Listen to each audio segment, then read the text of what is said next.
اعوذ باللہ من الشیطان الرجیم، بسم اللہ الرحمن الرحیم۔ ناظرین محترم، السلام علیکم ورحمۃ اللہ وبرکاتہ۔ میں ہوں آپ کا میزبان محمد رئیس احمد۔ پیغام قرآن کے ساتھ ہم آپ کی خدمت میں حاضر ہیں۔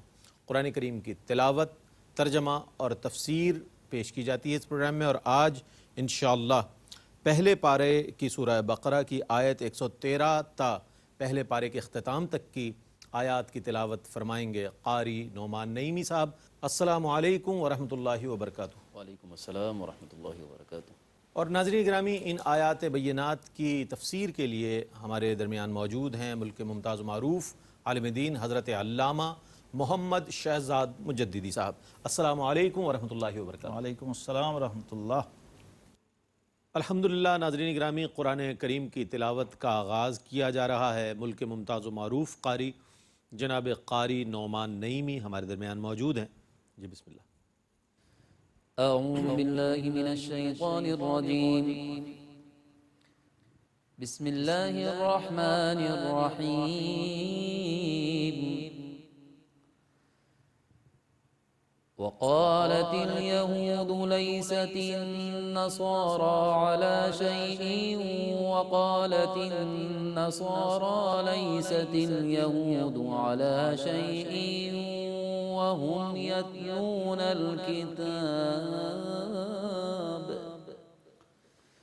كذلك قال الذين لا يعلمون مثل قولهم فالله يحكم بينهم يوم القيامة فيما كانوا فيه يختلفون۔ میں اللہ کی پناہ میں آتا ہوں شیطان مردود سے۔ اللہ ہی کے نام سے شروع کرتا ہوں جو نہایت رحم فرمانے والا بہت مہربان ہے۔ اور یہود نے کہا کہ نصارہ کا دین کچھ نہیں، اور نصارہ نے کہا کہ یہود کا دین کچھ نہیں، حالانکہ وہ دونوں آسمانی کتاب پڑھتے ہیں۔ اسی طرح بے علم لوگ مشرکین ان کی مثل باتیں کرتے ہیں، سو اللہ قیامت کے دن ان کے درمیان اس چیز میں فیصلہ فرما دے گا کہ جس میں وہ اختلاف کرتے تھے۔ ومن أظلم ممن منع مساجد الله أن يذكر فيها اسمه وسعى في خرابها أولئك ما كان لهم أن يدخلوها إلا خائفين لهم في الدنيا خزي ولهم في الآخرة عذاب عظيم۔ اور اس سے بڑا ظالم اور کون ہے جو اللہ کی مساجد میں اس کے نام کے ذکر سے منع کرے اور ان کو ویران کرنے کی کوشش کرے۔ یہ لوگ بغیر خوف کے مسجدوں میں داخل ہونے کے لائق نہیں، ان کے لیے دنیا میں رسوائی ہے اور آخرت میں ان کے لیے بڑا عذاب ہے۔ وَلِلَّهِ الْمَشْرِقُ وَالْمَغْرِبُ فَأَيْنَمَا تُوَلُّوا فَثَمَّ وَجْهُ اللَّهِ إِنَّ اللَّهَ وَاسِعٌ عَلِيمٌ۔ اور مشرق اور مغرب اللہ ہی کے لیے ہیں، تم جہاں کہیں بھی منہ کرو گے وہیں اللہ کی طرف منہ کرو گے، بے شک اللہ بڑی وسعت والا بہت علم والا ہے۔ وقالوا اتخذ الله ولدا سبحانه بل له ما في السماوات والأرض كل له قانتون۔ اور انہوں نے کہا اللہ تعالیٰ اولاد رکھتا ہے، وہ اس سے پاک ہے، بلکہ تمام آسمان اور زمینیں اسی کی ملکیت میں ہیں، سب اسی کے مطیع ہیں۔ بديع السماوات والأرض وإذا قضى أمرا فإنما يقول له كن فيكون۔ وہ وہ آسمانوں اور زمینوں کو ابتداً پیدا کرنے والا ہے، اور جب وہ کسی چیز کا فیصلہ کرتا ہے تو وہ اس کے لیے صرف یہ فرماتا ہے ہو جا، تو وہ ہو جاتی ہے۔ وقال الذين لا يعلمون لولا يكلمنا الله أو تأتينا آية كذلك قال الذين من قبلهم مثل قولهم تشابهت قلوبهم قد بينا الآيات لقوم يوقنون۔ اور جاہلوں مشرکوں نے کہا اللہ ہم سے کلام کیوں نہیں کرتا، یا ہمارے پاس کوئی نشانی کیوں نہیں آتی۔ ان سے پہلے لوگوں نے بھی اسی طرح ان کے قول کی مثل کہا تھا، ان کے دل ایک دوسرے کے مشابہ ہو گئے ہیں۔ بے شک یقین کرنے والوں کے لیے ہم نے نشانیاں بیان فرما دی ہیں۔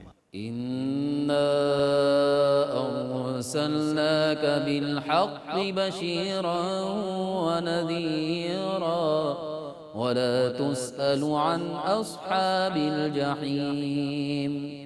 بے شک ہم نے آپ کو حق کے ساتھ خوشخبری دینے والا اور ڈرانے والا بنا کر بھیجا ہے، اور جہنمیوں کے متعلق آپ سے کوئی سوال نہیں کیا جائے گا۔ ولن ترضى عنك اليهود ولا النصارى حتى تتبع ملتهم قل إن هدى الله هو الهدى ولئن اتبعت أهواءهم بعد الذي جاءك من العلم ما لك من الله من ولي ولا نصير۔ اور یہود و نصارہ آپ سے ہرگز راضی نہیں ہوں گے حتیٰ کہ آپ ان کی ملت کی پیروی کریں۔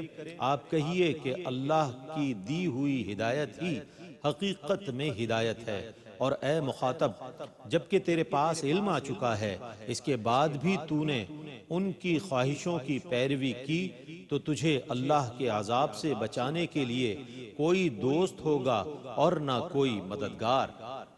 الذين آتيناهم الكتاب يتلونه حق تلاوته أولئك يؤمنون به ومن يكفر به فأولئك هم الخاسرون۔ جن لوگوں کو ہم نے کتاب دی ہے وہ اس کی اس طرح تلاوت کرتے ہیں جو تلاوت کرنے کا حق ہے، وہی اس پر ایمان رکھتے ہیں، اور جو اس کا کفر کرتے ہیں سو وہی نقصان اٹھانے والے ہیں۔ يا بني إسرائيل اذكروا نعمتي التي أنعمت عليكم وأني فضلتكم على العالمين۔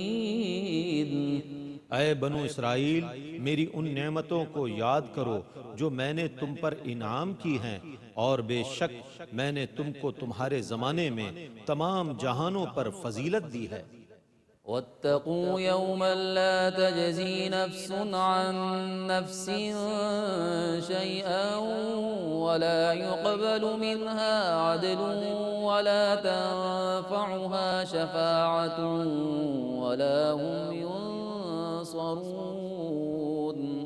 اور اس دن سے ڈرو جب کوئی شخص کسی شخص کی طرف سے کوئی بدلہ نہیں دے سکے گا، اور نہ کسی شخص سے کوئی فدیہ تاوان قبول کیا جائے گا، اور نہ کسی شخص کو بلا اذن کسی کی شفاعت نفع دے گی، اور نہ ان کی مدد کی جائے گی۔ وَإِذِ ابْتَلَىٰ إِبْرَاهِيمَ رَبُّهُ بِكَلِمَاتٍ فَأَتَمَّهُنَّ قال إني جاعلك للناس إماما قال ومن ذريتي قال لا ينال عهد الظالمين۔ اور جب کئی باتوں میں ابراہیم کی ان کے رب نے آزمائش کی تو انہوں نے ان سب کو پورا کر دیا۔ اللہ نے فرمایا بے شک میں تم کو تمام لوگوں کا امام بنانے والا ہوں۔ ابراہیم نے کہا اور میری اولاد سے بھی۔ اللہ نے فرمایا میرا عہد ظالموں کو نہیں پہنچتا۔ وَإِذْ جَعَلْنَا الْبَيْتَ مَثَابَةً لِلنَّاسِ وَأَمْنًا وَاتَّخِذُوا مِن مَّقَامِ إِبْرَاهِيمَ مُصَلًّى وَعَهِدْنَا إِلَىٰ إِبْرَاهِيمَ وَإِسْمَاعِيلَ أَن طَهِّرَا بَيْتِيَ لِلطَّائِفِينَ وَالْعَاكِفِينَ وَالرُّكَّعِ السُّجُودِ۔ اور یاد کیجئے جب ہم نے بیت اللہ کعبے کو لوگوں کے لیے معبد اور امن کی جگہ بنا دیا، اور مقام ابراہیم کو نماز پڑھنے کی جگہ بنا لو، اور ہم نے ابراہیم اور اسماعیل سے تاکیداً فرمایا کہ میرے گھر کو طواف کرنے والوں، اعتکاف کرنے والوں، رکوع کرنے والوں اور سجدہ کرنے والوں کے لیے پاک رکھو۔ وَإِذْ قَالَ إِبْرَاهِيمُ رَبِّ اجْعَلْ هَٰذَا بَلَدًا آمِنًا وَارْزُقْ أَهْلَهُ مِنَ الثَّمَرَاتِ مَنْ آمَنَ مِنْهُم بِاللَّهِ وَالْيَوْمِ الْآخِرِ قَالَ وَمَن كَفَرَ فَأُمَتِّعُهُ قَلِيلًا ثُمَّ أَضْطَرُّهُ إِلَىٰ عَذَابِ النَّارِ وَبِئْسَ الْمَصِيرُ۔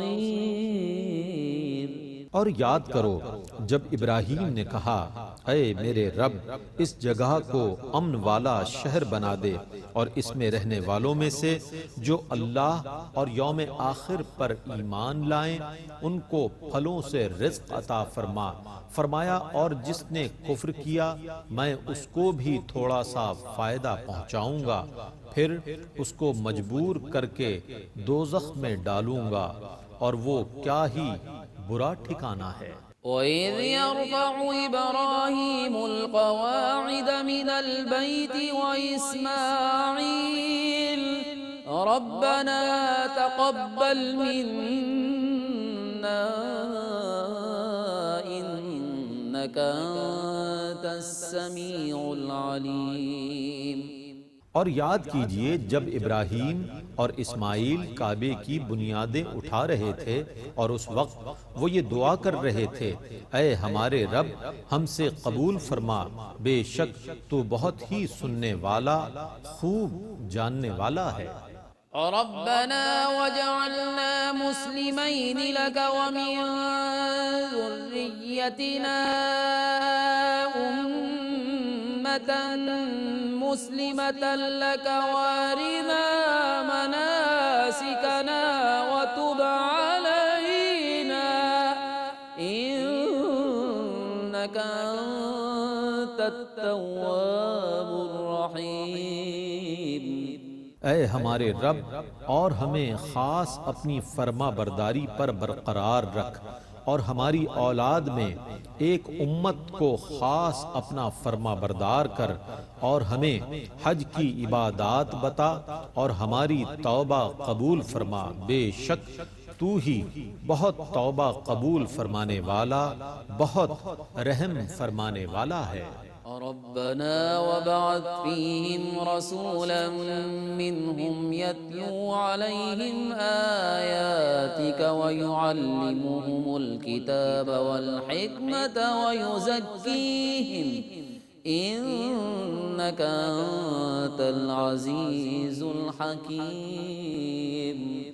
اے ہمارے رب انہی میں سے ایک عظیم رسول بھیج دے جو ان لوگوں پر تیری آیات کی تلاوت کرے اور ان کو کتاب اور حکمت کی تعلیم دے اور ان کے نفوس کی اصلاح کرے، بے شک تو ہی بہت غالب ہے بڑی حکمت والا۔ ومن يرغب عن ملة إبراهيم إلا من سفه نفسه ولقد اصطفيناه في الدنيا وإنه في الآخرة لمن الصالحين۔ اور ملت ابراہیم سے اس شخص کے سوا کون منحرف ہوگا جو بے وقوف ہو، اور بے شک ہم نے ان کو دنیا میں منتخب کر لیا اور بے شک وہ آخرت میں صالحین میں سے ہیں۔ اذ قال له ربه اسلم قال اسلمت لرب العالمین۔ اور یاد کیجئے جب ان سے ان کے رب نے کہا میری اطاعت پر برقرار رہو، انہوں نے کہا میں تمام جہانوں کے رب کی اطاعت پر قائم ہوں۔ ووصى بها إبراهيم بنيه ويعقوب يا بني إن الله اصطفى لكم الدين فلا تموتن إلا وأنتم مسلمون۔ اور اسی ملت کی ابراہیم نے اپنے بیٹوں کو وصیت کی، اور یعقوب نے بھی اے میرے بیٹو بے شک اللہ نے تمہارے لیے اس دین کو پسند کر لیا، پس تم تا دم مرگ مسلمان رہنا۔ ام کنتم شہداء اذ حضر یعقوب الموت اذ قال لبنیہ ما تعبدون من بعدی قالوا نعبد إلهك وإله آبائك إبراهيم وإسماعيل وإسحاق إلها واحدا ونحن له مسلمون۔ کیا تم اس وقت حاضر تھے جب یعقوب کو موت آئی، جب یعقوب نے اپنے بیٹوں سے کہا تم میرے بعد کس کی عبادت کرو گے؟ انہوں نے کہا ہم آپ کے معبود کی عبادت کریں گے اور آپ کے باپ دادا ابراہیم، اسماعیل اور اسحاق کے معبود کی، ایک معبود کی، اور ہم سب اسی کے فرما بردار ہیں۔ تلك أمة قد خلت لها ما كسبت ولكم ما كسبتم ولا تسألون عما كانوا يعملون۔ وہ امت گزر چکی ہے، اس نے جو کام کیے اس کے لیے ان کا بدلہ ہے، اور تم نے جو کام کیے تمہارے لیے ان کا بدلہ ہے، اور ان کے کاموں کے متعلق تم سے کوئی سوال نہیں کیا جائے گا۔ وقالوا كونوا هودا أو نصارى تهتدوا قل بل ملة إبراهيم حنيفا وما كان من المشركين۔ اور اہل کتاب نے کہا یہودی یا عیسائی ہو جاؤ تو ہدایت پا جاؤ گے، آپ کہیے نہیں بلکہ ہم ابراہیم کی ملت پر ہیں جو باطل سے اعراض کرنے والے تھے اور مشرکین میں سے نہ تھے۔ قولوا آمنا بالله وما أنزل إلينا وما أنزل إلى إبراهيم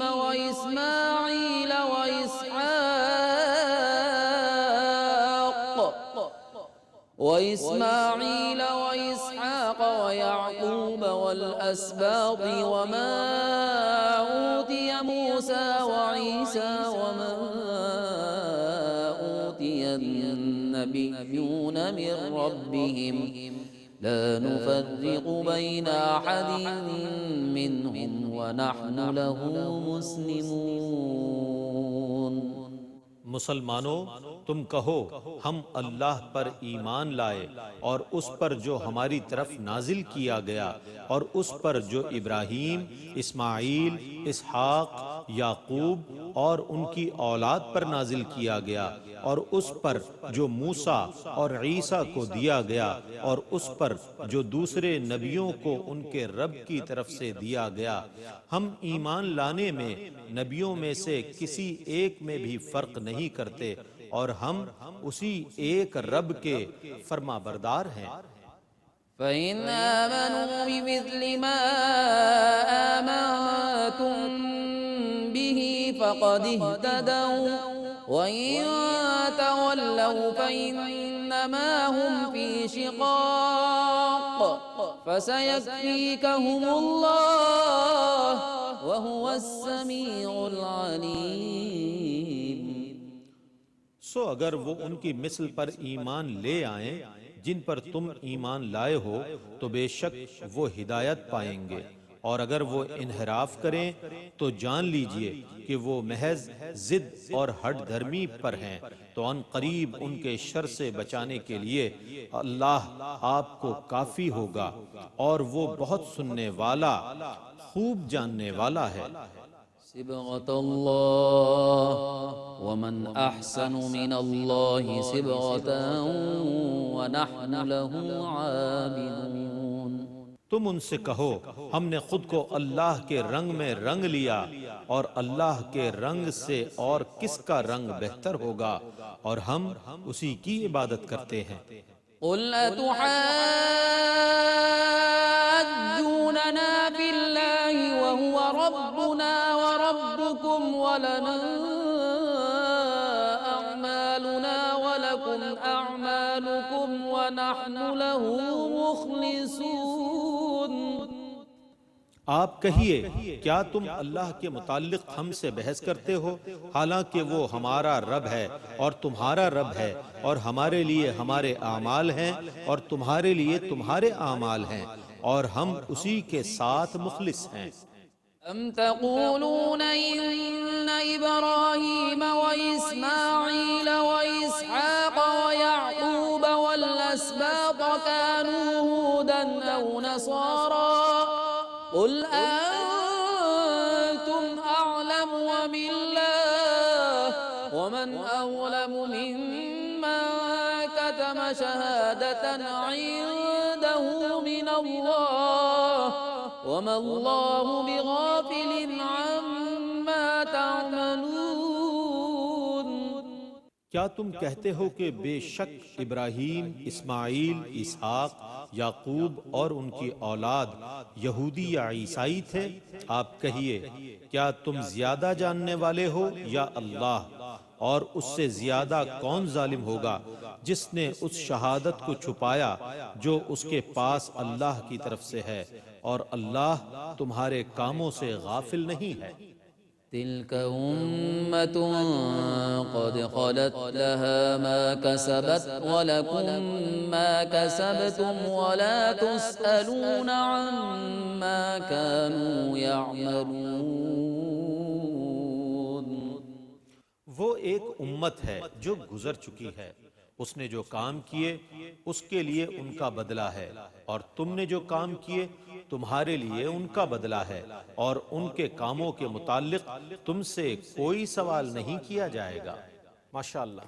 ناظرین، آئیے جن آیات بینات کی تلاوت کی گئی ان کی تفسیر کے لیے ہم چلتے ہیں حضرت علامہ محمد شہزاد مجددی صاحب کی خدمت میں کہ آپ تفسیر فرمائیں۔ بسم اللہ۔ جی بسم اللہ الرحمن الرحیم، الحمدللہ رب العالمین، والصلاة والسلام علی اشرف الانبیاء والمرسلین وعلی آلہ وصحبہ اجمعین۔ ناظرین محترم، سورہ البقرہ ہے، پہلے پارہ کا چوتھا ربع یعنی آخری حصہ۔ آج ہم اس کا مطالعہ کرنے کا شرف حاصل کریں گے اور اس کا تفسیری خلاصہ جانیں گے۔ ماہ رمضان المبارک سے قرآن کی مناسبت کو آپ ذہن میں رکھیے، اور پھر قرآن پاک کے ترجمہ اور تفسیر سے استفادہ کیجئے، تو آپ دیکھیے کہ رمضان کی برکات اور اس کے انوار و تجلیات دو چند ہو جائیں گے، کہ قرآن اور رمضان کا چولی دامن کا ساتھ ہے، اور رمضان کا بہت بڑا شرف اور رمضان کا حقیقی تعارف ہی یہی ہے، شہر رمضان الذی انزل فیہ القرآن، اس میں قرآن اترا ہے۔ رمضان کا شرف قرآن ہے، تو جب ہم قرآن سے جڑ جائیں گے، قرآن سے تعلق بن جائے گا، تو وہی فضائل، وہی شرافت اور وہی بزرگی قرآن پاک کی برکت سے ہمیں بھی نصیب ہوگی انشاءاللہ۔ سورہ البقرہ کی آیت 110، یہاں پر چونکہ خطاب بنی اسرائیل سے ہی چل رہا ہے اور ان کے مختلف رویوں کو یہاں پر ڈائریکٹ اور انڈائریکٹ، بالواسطہ اور بلا واسطہ بیان کیا جا رہا ہے۔ اب یہاں ایک امر آ رہا ہے، حکم آ رہا ہے دوبارہ سے، وَأَقِیمُوا الصَّلَاةَ، نماز قائم رکھو۔ یہ بھی قابل غور ترجمہ ہے، نماز قائم کرو نہیں، قائم رکھو، یعنی مستقل کیفیت نماز میں رہو۔ یہ بہت اہم بات ہے قرآن پاک میں، چونکہ بار بار آتی ہے اور لوگ رئیس سب کنفیوز بھی ہو جاتے ہیں نا کہ جی یہ نماز پڑھنا کیا ہے اور نماز قائم کرنا کیا ہے۔ تو یہ آج سمجھنے کی ضرورت ہے، جب تک نماز قائم نہیں ہوگی نماز کی حقیقی برکات ہمیں سمجھ نہیں آ سکتی ہیں۔ تو قائم کرنا یہ ایک تجربہ ہے جس سے ہمیں خود کو گزارنا ہوگا، اور اس کی پہلی بنیادی شرط ہے نماز کا اہتمام کرنا۔ ایک ہے نماز کو بغیر اہتمام کے ادا کرنا، اور ایک ہے نماز کو پورے اہتمام کے ساتھ ادا کرنا۔ جب آپ نماز کو اہتمام کے ساتھ ادا کرنا شروع کرتے ہیں تو نبی کریم علیہ السلام کا ارشاد گرامی ہے، من جلس ان ینتظر للصلاۃ فہو فی الصلاۃ، فرمایا جو نماز کے انتظار میں ہے وہ نماز میں ہی ہے۔ آپ جب نماز کے انتظار میں ہوں گے اور جہاں بھی ہوں گے آپ نماز میں، کیا بات، تو وہ برکتیں، وہ ثواب آپ کو نصیب رہے گا۔ اس لیے جو نمازی نماز پڑھ کے آ جائے اور دھیان نماز میں رہے کہ میں نے اگلی نماز کے لیے جانا ہے، نیت یہ رکھے کہ میں نے اگلی نماز کے لیے جانا ہے، تو وہ نماز ہی میں شمار ہوتا ہے اور اس کو وہی اجر و ثواب ملتا رہتا ہے۔ اور ساتھ ہی ساتھ قرآن پاک میں ذکر آتا ہے زکوٰۃ بھی ادا کرو، یعنی دونوں فرائض ہیں، دونوں ارکان دین ہیں، تو ان کا ذکر قرآن پاک میں اکثر اکٹھے اور یکجا آتا۔ نماز قائم کرنا اور زکوٰۃ ادا کرنا یہ لازم و ملزوم ہے۔ زکوٰۃ کا تعلق مال سے ہے، نماز کا تعلق جسم سے ہے۔ تو علماء فرماتے ہیں کہ جس طرح زکوٰۃ مال کو پاک کرتی ہے، اسی طرح نماز جسم اور وجود کو پاک کرتی ہے۔ تو جب یہ دونوں پاکیاں حاصل ہو جائیں تو زندگی پاک ہو جاتی ہے، زندگی میں پاکیزگی اور طہارت کا ایلیمنٹ آ جاتا ہے۔ اور فرمایا اپنی جانوں کے لیے جو بھلائی آگے بھیجو گے اسے اللہ کے یہاں پاؤ گے، یہ مت سمجھو کہ وہ ضائع ہو رہا ہے، وہ سب محفوظ ہے، کہیں بھی جا نہیں رہا۔ لیکن یہود کا رویہ کیا تھا؟ یہود سمجھتے تھے ہم تو بحث اگر سزا ملی بھی تو بہت تھوڑی دیر کے لیے جہنم میں جائیں گے۔ یہ ایک بہت بڑا وسوسہ تھا، شیطانی اور غلط رویہ تھا، جس کی قرآن نے نفی فرما دی کہ ایسا بالکل نہیں ہے، یہ تمہارا زعم باطل ہے۔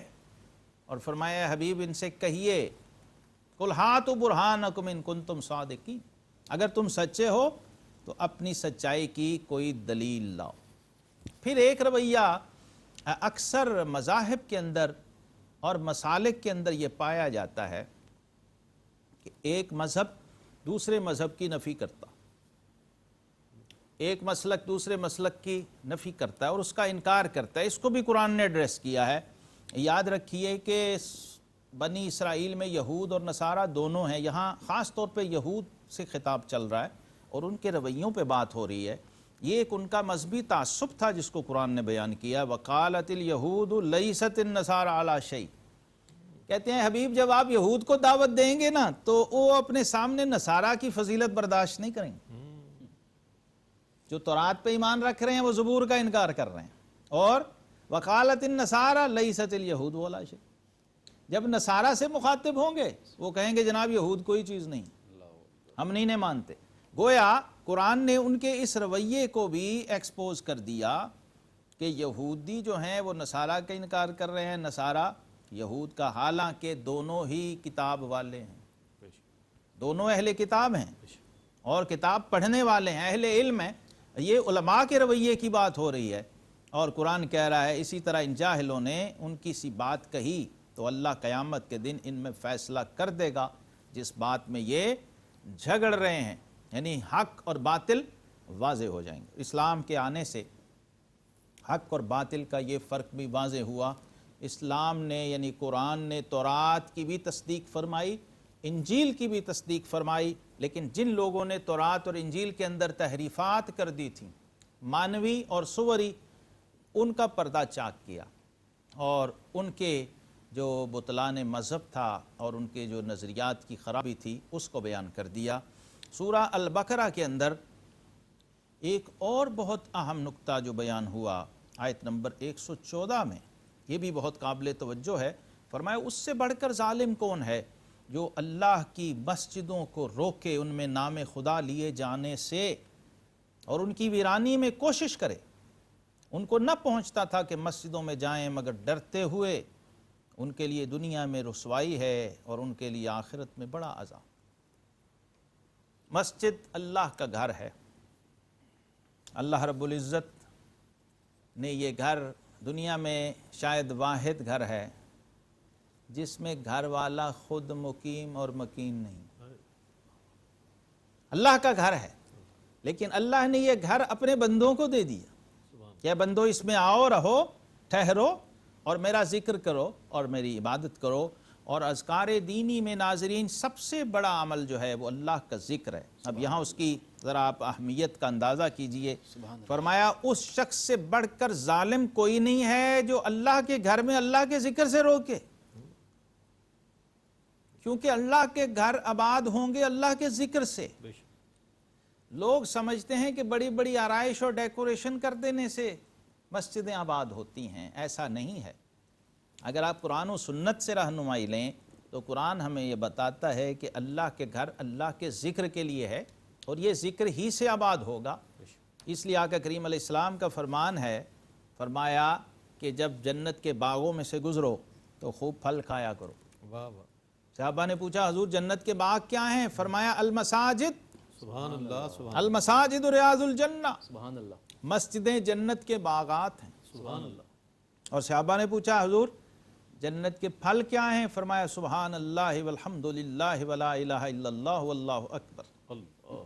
یہ سبحان اللہ جنت کا پھل ہے، اللہ اکبر جنت کا پھل ہے، الحمدللہ کہنا سبحان اللہ، یہ جنت کا پھل ہے۔ اور جنہیں یہ شعور آیا، سیدنا علی المرتضیٰ شیر خدا باب مدینۃ العلم کرم اللہ وجہ الکریم، آپ فرماتے ہیں اگر اللہ مجھے اختیار دے کہ علی یہ جنت ہے اور یہ مسجد ہے، دونوں میں سے ایک لے لو، تو فرمایا میں مسجد لوں گا، میں مسجد لوں۔ مسجد کی عظمت کا اندازہ کیجئے، شیر خدا کی نظر میں جنت سے بھی عظمت زیادہ ہے، جنت سے بھی زیادہ اس کی فضیلت ہے۔ کیوں کہ مسجد میں جنت ہے، جنت میں مسجد نہیں ہے۔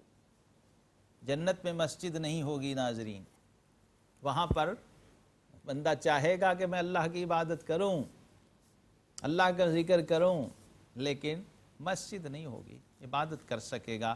اس لیے شیر خدا علی المرتضیٰ رضی اللہ تعالیٰ عنہ نے مسجد کو ترجیح دی ہے کہ وہاں اللہ بھی ہے، اس کا ذکر بھی ہے، عبادت بھی ہے، نماز بھی ہے اور جنت کا باغ بھی ہے۔ اب ایک ادب بتایا ہمیں کہ جب مسجد میں جانا ہے تو کیسے جانا ہے، بھاگتے دوڑتے ہوئے نہیں جانا، ادب سے جانا ہے۔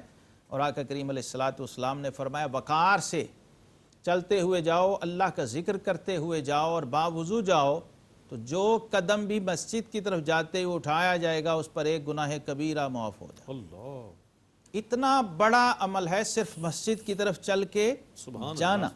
اب فرمایا جب جاؤ تو کیا ہو، ان یدخلوها الا خائفین، مسجد میں داخل ہو تو خوف و خشیت کے عالم میں، خشوع کی کیفیت میں، مسجد میں عاجزی کے ساتھ اور تواضع کے ساتھ دایاں قدم رکھتے ہوئے پڑھے بسم اللہ والصلاة والسلام علی رسول اللہ اللہم افتح لی ابواب رحمتک۔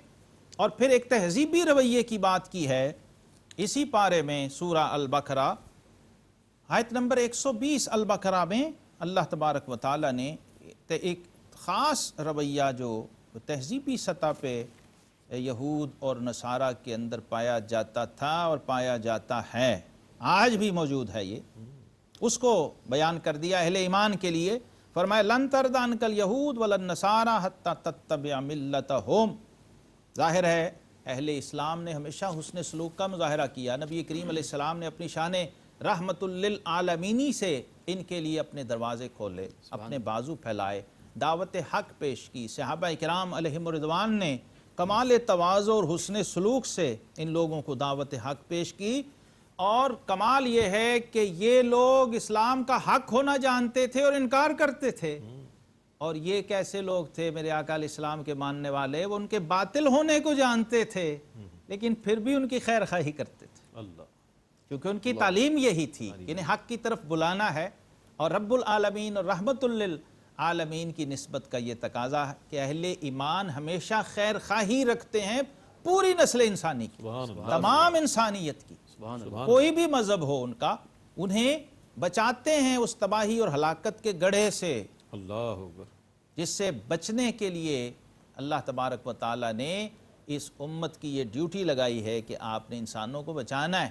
اور انبیاء اور رسول علیہ السلام دنیا کے اندر مبعوث فرمائے، لیکن ان کا رویہ دیکھیے، فرمایا یہ کبھی بھی آپ سے راضی نہیں ہوں گے، جتنی بھی ایفرٹ کر لیں یہ کبھی بھی مطمئن نہیں ہوں گے، نہ یہود نہ نصارہ، جب تک کہ تم ان کے دین کی پیروی نہ کرنے لگو، جب تک کہ تمہیں اپنے رنگ میں نہ رنگ لیں، اس وقت تک یہ مطمئن نہیں ہوں گے اور اپنے رویے سے باز نہیں آئیں گے. قرآن پاک نے یہ دو ٹوک انداز سے سمجھا دیا کہ یہود اور نصارہ یہ جس روش کو اپنا چکے ہیں اور جس پر چل چکے ہیں، یہ یا تو حق کو مان کے دائرہ اسلام میں داخل ہو جائیں پوری دیانت کے ساتھ اور پورے کمال یقین کے ساتھ، ورنہ یہود اور نصارہ اپنے مذہب پر رہتے ہوئے کبھی بھی آپ کی خیر خواہی نہیں چاہیں گے، کبھی بھی نہیں چاہیں گے کہ آپ اسلام پر، دین پر، ایمان پر اور اللہ کے بھیجے ہوئے نظام پر چلتے رہیں اور یہ آپ کو ایسے ہی چھوڑ دیں. بلکہ جس طرح آپ حق کے لیے کوشش کر رہے ہیں، یہ لوگ چونکہ ان کی طبیعتیں باطل پسند ہیں، اس لیے یہ اس باطل کو حق سمجھتے ہیں اور یہ چاہیں گے کہ باقی سب کو بھی اپنے رنگ میں رنگ لیں. تو ان کے اس باطنی رویے سے قرآن نے ہمیں مستقلاً اس امت کو ہمیشہ کے لیے آگاہ فرما دیا. اور آخر میں اسی پارے میں سورہ البقرہ میں جہاں آدم علیہ السلام کے قصے سے بات شروع ہوئی تھی، یہاں پر جد الانبیاء حضرت ابراہیم خلیل علیہ السلام کی مرکزیت اور امامت کا بیان کر دیا گیا ہے اور ان کو پیمانہ حق بنایا، قرآن میں معیار حق بنایا ہے. اور اس کی بہت بڑی حکمت کیا ہے کہ یہود بھی کہتے ہیں ہم ابراہیمی ہیں، نصارہ بھی کہتے ہیں ہم ابراہیمی ہیں. تو رب کائنات نے ان کے جھوٹ کا جو پردہ چاک فرما دیا، فرمایا آؤ پھر میرے خلیل کے معیار پر تمہیں پرکھ لیتے ہیں. اللہ حق کا فیصلہ اب ابراہیم علیہ السلام کی مرکزیت و امامت پر قرار دیا اور فرمایا یاد کرو جب ابراہیم کو اس کے رب نے کچھ باتوں سے آزمایا تھا تو اس نے وہ پوری کر دکھائیں. اور یہ قرآن پاک کی آیت ہے، انی جاعلک للناس اماما، اے خلیل ہم آپ کو تمام لوگوں کے لیے پیشوا بنانے والے ہیں. سبحان اللہ. تو آپ نے دعا فرمائی تھی کہ اللہ میری اولاد سے بھی، تو فرمایا ہاں تمہاری اولاد سے بھی امامت کا یہ فیض چلے گا، لیکن لا ینال عہد الظالمین، ظالم جو ہوں گے وہ خواہ آپ کی اولاد میں سے ہی ہوں، ابو جہل ہو، ابو لہب ہو، اس کو یہ فیض نہیں پہنچے گا. اور اسی پارے کے آخری حصے میں سورہ البقرہ میں ایک اور بہت اہم نقطہ اٹھایا. جب جناب خلیل کی بات آئی تو فرمایا وَاتَّخِذُوا مِن مَقَامِ إِبْرَاهِيمَ مُصَلَّى.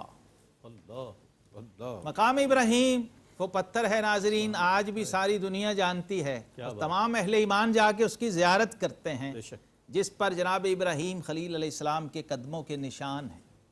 اور قرآن کے الفاظ دیکھیے، فرمایا وَاتَّخِذُوا مِن مَقَامِ إِبْرَاهِيمَ مُصَلَّى. مقام ابراہیم جو ایک پتھر ہے اس کو مصلہ یعنی سجدہ گاہ بنا لو، نماز کا مقام بنا لو. یا جب طواف کرنے والا 7 چکر لگا کے فارغ ہوتا ہے تو پھر مقام ابراہیم کے پاس آ کے 2 رکعت نماز نفل عطا کرتا ہے.